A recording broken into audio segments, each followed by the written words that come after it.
कवन फूलवा साँझे फूले, कवन फूल बिहाने हो, कवन फूलवा ना फूले ठीक दुपहरिया हो, कवन फूलवा ना।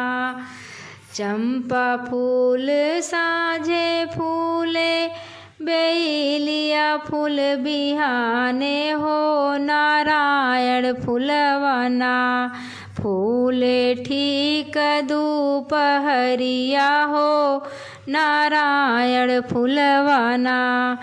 कवन फूल ओढ़े मैया, कवन फूल बिछावे हो, कवन फूलवा ना हउवे मैया के भोजनिया हो, कवन फूलवा ना।